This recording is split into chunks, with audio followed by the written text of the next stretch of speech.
El texto del día de hoy lo encontramos en Nehemías. Lo vamos a leer primero y luego les voy a dar toda la introducción y las indicaciones de con qué se viene esta nueva serie. Nehemías 1, del 1 al 11.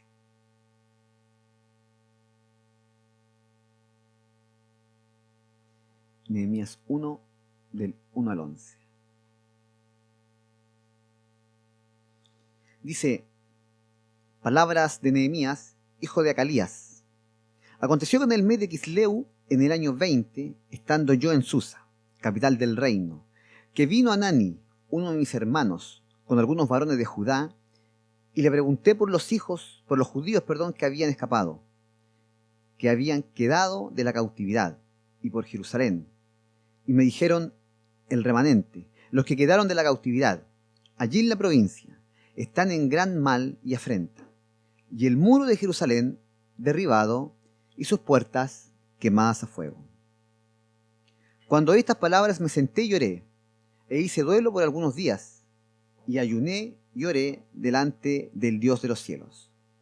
Y dije: te ruego, oh Jehová, Dios de los cielos, fuerte, grande y temible, que guarde el pacto y la misericordia a los que le aman y guardan sus mandamientos. Y esté ahora atento tu oído y abierto tus ojos para oír la oración de tu siervo, que hago ahora delante de ti día y noche, por los hijos de Israel, tus siervos. Y confieso los pecados de los hijos de Israel que hemos cometido contra ti. Sí, yo y la casa de mi padre hemos pecado. En extremo nos hemos corrompido contra ti. Y nos hemos guardado los mandamientos, y no hemos guardado los mandamientos, estatutos y preceptos que diste a Moisés tu siervo. Acuérdate ahora de la palabra que diste a Moisés tu siervo, diciendo: si vosotros pecareis, yo os dispersaré por los pueblos. Pero si os volviereis a mí, y guardareis mis mandamientos, y los pusierais por obra, aunque vuestra dispersión fuere hasta el extremo de los cielos, de allí os recogeré, y os traeré al lugar que escogí para hacer habitar allí mi nombre. Ellos, pues, son tus siervos y tu pueblo, los cuales redimiste con tu gran poder y con tu mano poderosa. Te ruego, oh Jehová, esté ahora atento a tu oído y la oración de tu siervo, y a la oración de tus siervos, quienes desean reverenciar tu nombre. Concede ahora buen éxito a tu siervo, y dale gracia delante de aquel varón, porque yo servía de copero al rey. Con este texto damos inicio a una nueva serie basada en este libro antiguo del Antiguo Testamento, Nehemías construyendo la ciudad, reafirmando la espiritualidad, restaurando vidas.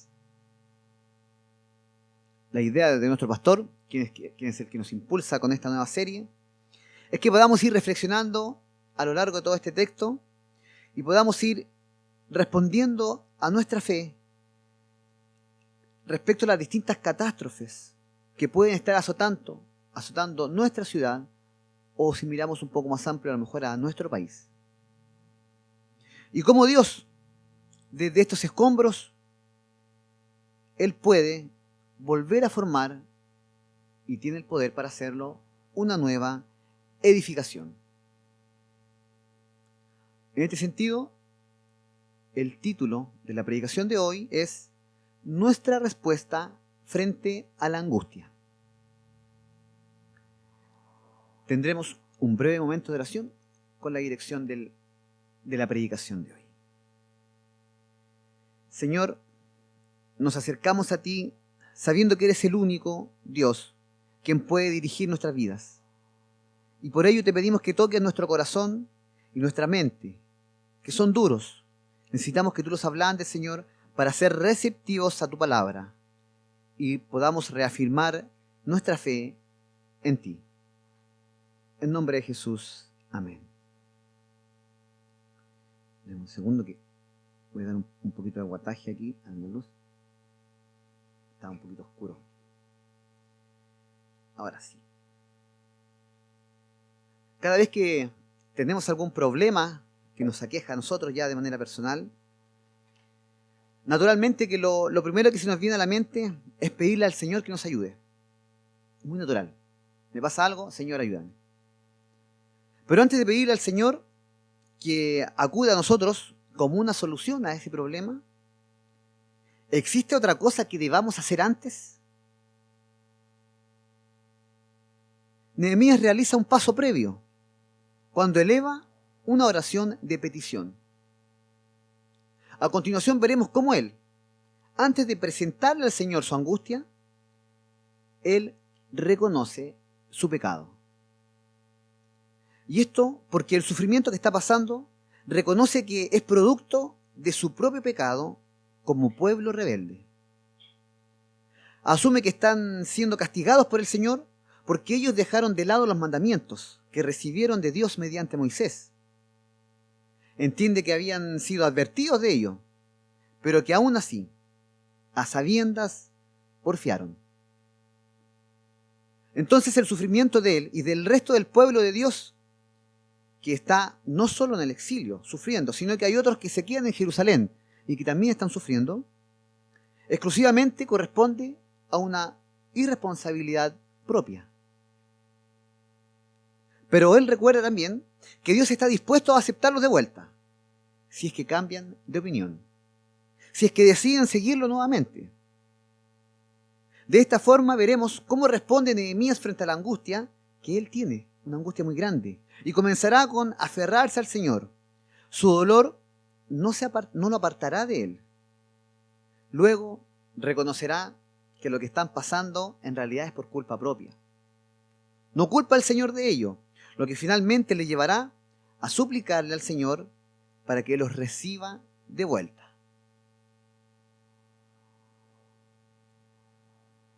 No podemos centrarnos en el libro de Nehemías sin mirar al menos de reojo el libro de Esdras. Perdón, un poco la alergia me seca la garganta. Salud.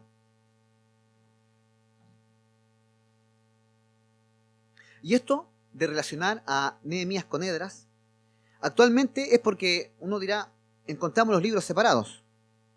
Sin embargo, originalmente no fue así. Antiguamente la tradición ya los tenía como un solo texto, Esdras, Nehemías. Y ambos libros hablan acerca de eventos ocurridos en el período posexílico inmediato, los que se habrían desarrollado aproximadamente durante el V siglo a.C. Ya sentándonos un poco ya en Nehemías, el título de este texto corresponde con su nombre al personaje principal de ese texto. De este modo podemos decir entonces que no tenemos en realidad una certeza absoluta de quién es el autor del libro. Pero la intención final del escrito, más que querer presentarnos la vida de Nehemías como tal, que aunque lo hace, su objetivo final, en última instancia, pretende destacar la vida del pueblo de Dios desde un punto de vista de comunidad. No tanto él como individuo, sino que cómo se va actuando en comunidad. Esta historia, indudablemente que tiene su inicio con el edicto de Ciro de Persia. En tal documento se expresa la intención de darle libertad a los exiliados judíos para que regresaran a su país de origen, luego de haber sido subyugados por los babilónicos. Ellos fueron raptados, tratados como esclavos en Babilonia, pero hay un edicto que le da libertad para que escojan poder regresar. Esto lo encontramos en los primeros versículos de Esdras. Y según nos cuesta este mismo libro, varios aceptaron esta opción y decidieron retornar a su tierra natal y reconstruir ahí su templo. Esdras 3 continúa hablándonos de aquello. Y todos quienes regresaron estuvieron primero bajo las órdenes de Zorobabel, quien era un descendiente de David. Luego aparece Artajerjes como rey de Persia, quien envía a Esdras, un erudito de la Torá, a la cabeza de otro grupo de judíos del exilio para que se dirijan a Jerusalén. Les da la libertad para que vuelvan. Y una vez en aquella ciudad, comienza a enseñar acerca de la ley. Y finalmente nos encontramos ya con Nehemías, un copero israelita que estaba al servicio del rey persa. Él era un hombre de oración. Y justamente con una oración es como comienza el libro de esta nueva serie. Oración que fue motivada al enterarse del desastre que había sufrido Jerusalén en su interior. Y que además se encontraba desprotegida frente a cualquier invasión extranjera, puesto que sus muros estaban derribados y sus puertas quemadas. Así es como llegamos entonces al primer punto de nuestra respuesta, del título de nuestra predicación de hoy, nuestra respuesta frente a la angustia, que dice, nos debe hacer buscar al Señor. De los versículos del 1 al 4, encontramos cómo Nehemías indica que en el mes de Quisleu, dice ahí, del año 20 de su calendario, es decir, aproximadamente a finales de un mes de noviembre y principios del mes de diciembre del quinto siglo antes de Cristo, de nuestro calendario, cuando él estaba en la capital del gobierno de Persia, Susa, uno de sus hermanos, que tal vez no necesariamente sea un consanguíneo, sino que puede ser también un israelita, que él lo trata como hermano, se acerca a él y hay una conversación muy importante, en donde Nehemías les pregunta por la situación en la que se encuentra el resto de los judíos que se habían quedado en Jerusalén.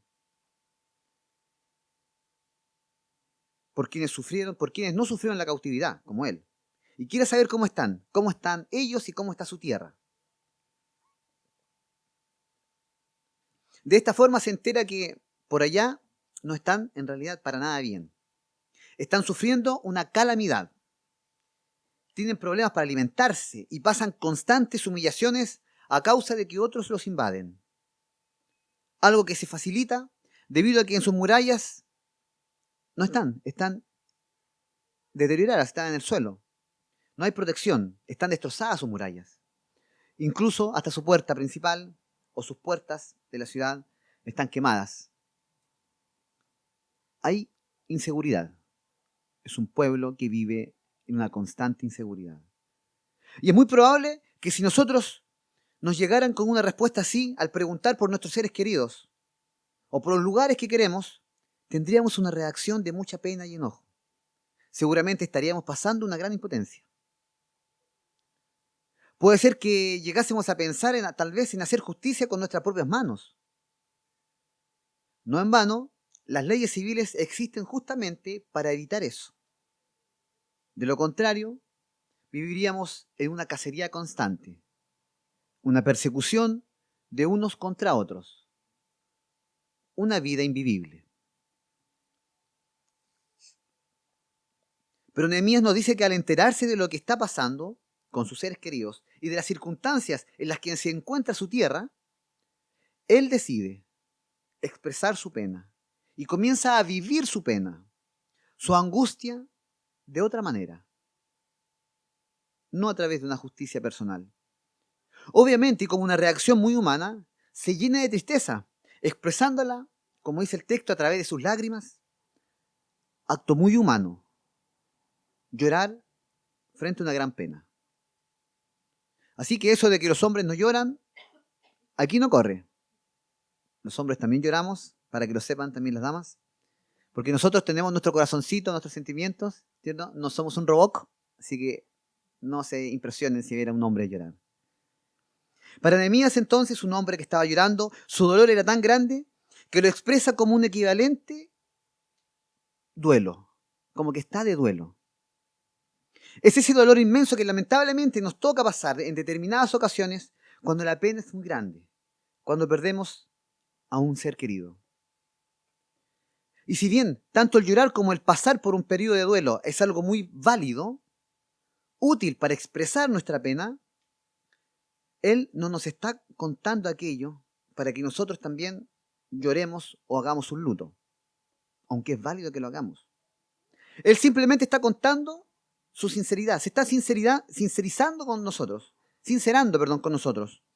No obstante, Lo que hace a continuación es lo que creo que realmente nos marca la pauta hoy en día. Nosotros, cuando él dice que él ayunó y oró a Dios, según el versículo 4. Una reacción espiritualmente madura no es el porque actúa como que no tuviera sentimientos y que se limita a decir, bueno, si todo esto está pasando es porque Dios así lo quiere. Y se mantiene inconmovible y le echa la culpa a Dios de todo lo que pasa. Como que él expresara como que si nada pasa, como que esto es normal, y le da conformidad porque todo lo que ocurre alrededor está el Señor detrás. No. Nehemías siente y expresa dolor. Siente mucha pena y llora. Siente una gran angustia y está de luto. Pero en ese momento, él no se dedica a enfrentar a Dios. No pretende discutir con él, a echarle la culpa de dejarlos de lado o a responsabilizarlos de lo que le pasa a él y a su pueblo. No pierde su fe pensando que por el hecho de pertenecer al pueblo escogido, nada les pasará. De que su fe a él lo asegura que todo estará bien en todo momento. O tal vez lo contrario, que su dolor y los problemas se deben a que tiene poca fe.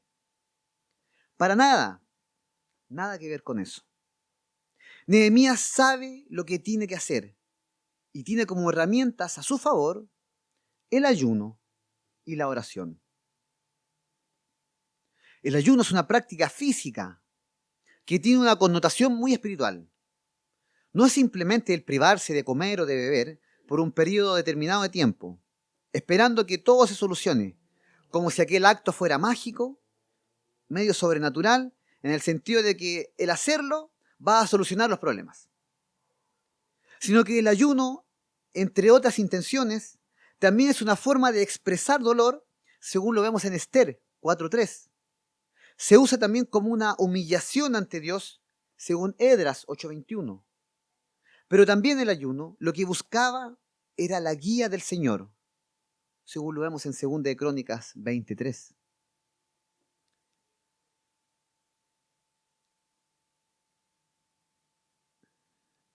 Vemos entonces que hay un dolor y se usa el ayuno para expresarle al Señor el dolor que siente por Israel y por su tierra, y decide humillarse ante Él. Quiere ser guiado por Dios, el único Dios todopoderoso, que lo sigue viendo como el Dios de los cielos, a pesar de las circunstancias en las que Él se encuentra. Y así como vamos avanzando, llegamos al punto 2 de nuestra respuesta frente a la angustia. Y es que nos debe hacer confesar nuestro pecado. Versículos del 5 al 7. En su estado de angustia, Nehemías mantiene la lucidez de sus pensamientos y continúa viéndolo como su Señor, reconociendo su grandeza. Él no se pierde en su dolor y sabe que Dios es temible, por lo que se va con cuidado en su oración. En vez de ir a confrontarlo cegado por su tristeza, decide acudir a Él y decide acudir con la palabra que Dios libremente le ha dado a su pueblo. Le recuerda al Señor su pacto eterno. Nehemías entiende que una vez que Dios se acercó a ellos, ya no los dejará solos. Por esa razón es capaz de acudir a su fidelidad. Él sabe que su temible Señor mantendrá su fidelidad con los que le aman y siguen sus mandamientos, según lo dice el versículo 5. Ahora, esto que Dios mantiene su fidelidad con los que le aman y siguen sus mandamientos, no tiene connotaciones salvíficas mediante merecimientos, debido a que la fidelidad del Señor está relacionada a que Él mantendrá su palabra. Mantendrá su palabra, la de tomar un pueblo para sí, a pesar de que este pueblo sea porfiado. Lo que tampoco significa que la porfía no sea castigada. No, todo lo contrario. Por apartarse del Señor voluntariamente es que este pueblo es castigado. Es castigado por Dios mediante la opresión de otros pueblos. Lo que ocurre una y otra vez a lo largo de la historia de Israel. Pero la permanencia de la misericordia que recibe este pueblo solo se llevará a cabo gracias a la mediación de Jesús en la cruz. Es gracias a Jesucristo que la corrección de la fidelidad de Dios se lleva a cabo. ¿Y cuál es esta corrección? ¿O cuál es esta fidelidad en la que se basa? El propio Jesús nos da la respuesta en Juan 6:39, cuando Él nos dice: y esta es la voluntad del Padre, el que me envió, que todo lo que me diere, no pierda yo nada, sino que lo resucite en el día postrero. La misericordia del Señor se refleja en que, a pesar que tenemos nuestra naturaleza humana caída, que los castigos que recibimos en la tierra obedecen principalmente a nuestra porfía y a nuestra porfía original que la arrastramos. Lo más importante es la vida eterna, la que no está perdida, porque ella no es un merecimiento por una hipotética obediencia perfecta de nuestra parte, sino que corresponde a la fiel misericordia del Señor que nos sostiene mediante Cristo. Él se encargó de asegurarnos un lugar junto a sí mismo cuando pagó en la cruz nuestros pecados. Pagó los presentes en su tiempo, los futuros, que es donde estamos hoy, y Él también paga los pecados que ocurrían en los tiempos de Nehemías, que es el libro de la serie. Entonces, volviendo a esta serie, el humillado y muy temeroso Nehemías se acerca al Señor y sabe que no puede exigirle nada, pero también sabe que sí puede humillarse a su Dios y acudir a Él en súplica. Le solicita humildemente su atención, quiere ser escuchado y se define a sí mismo como un siervo, quien ahora constantemente empieza, dice, a orar por Israel día y noche, su pueblo escogido, pueblo que también es su siervo. Reconoce que Israel, incluyéndose Nehemías junto a su familia dentro de esta nación, ha pecado contra Dios. Está muy consciente de que han ofendido grandemente al Señor, le han fallado corrompiéndose. Sin excusas se presenta a sí mismo y a Israel como un pueblo que se ha apartado de su palabra. Palabra que les había llegado por medio de Moisés. Y si ponemos atención de lo grande que es esta oración, nos daremos cuenta que Nehemías está destruido porque el pueblo al que a él pertenece y su tierra están devastados. Y antes que expresarle al Señor todas sus necesidades y acudir a Él en cobijo para que los libere de cada una de estas dificultades, el dolor que siente lo lleva a reconocer su propio pecado y el de Israel delante de Él. A simple vista, parece una oración un tanto extraña o fuera de lugar. Como que no encaja en este relato. Porque él tiene mucha angustia por lo que están pasando sus compatriotas y su tierra. Y lo primero que hace es una confesión de pecados. Antes de pedir su auxilio, pide perdón por el pecado del pueblo que Dios ha escogido para sí. Pero en realidad lo que hace es la forma correcta de dirigirse al Señor. Tanto él en el exilio por el que Nehemías pasó y por las penurias que vivieron quienes quedaron en Jerusalén. Todo aquello ocurre nada más como a consecuencias de su propio pecado. Equivocamos el camino cada vez que nos acordamos del Señor solo cuando tenemos necesidades, mientras que el resto del tiempo nos olvidamos de mantener una relación con Él.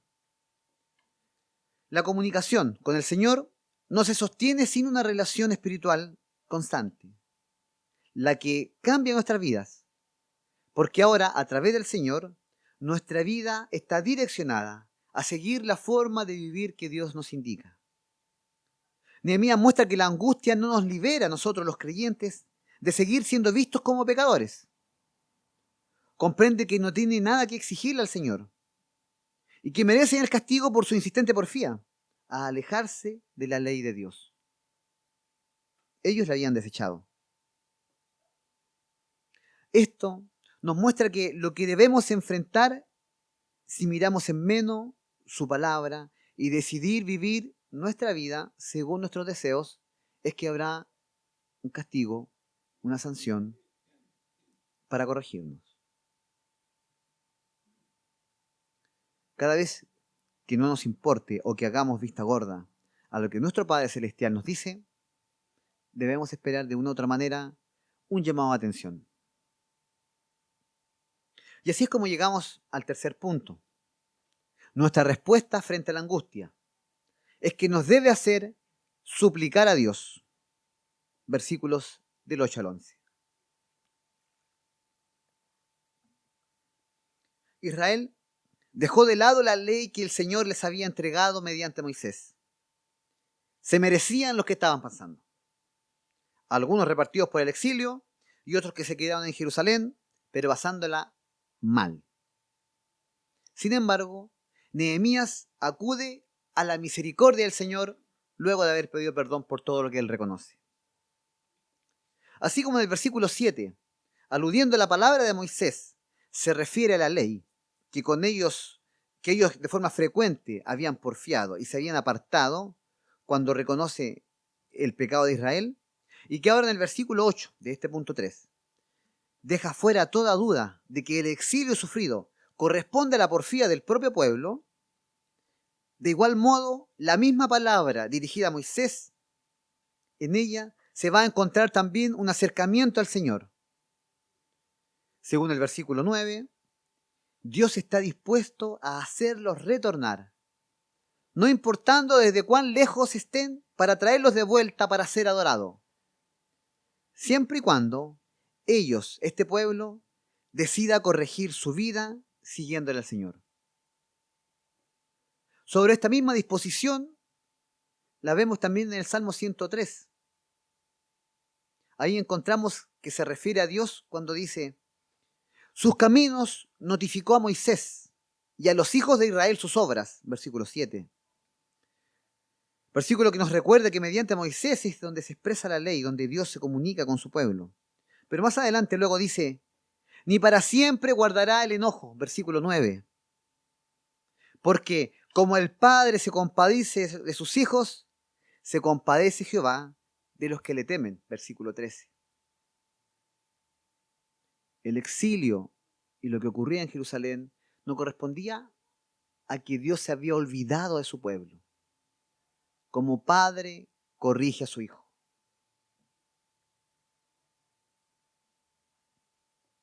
Es en esta relación cercana que Israel daña constantemente con su porfía.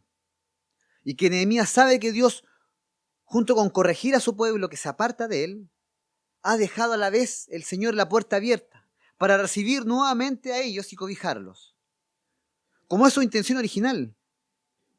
Porque Dios está dispuesto a eliminar el castigo merecido a su pueblo en caso que ellos se dispongan a seguir al Señor. En el versículo 9, Nehemías no se está hablando ahí en ese versículo de una vida eterna o de perdón de pecados para salvación mediante méritos de obediencia, cuando escribe: si guardaren sus mandamientos. Sino que se está hablando de levantar un castigo terrenal, ejecutado por la desobediencia de un pueblo pecador, que no está respetando su parte en esta relación de pacto que existe entre ellos y Dios.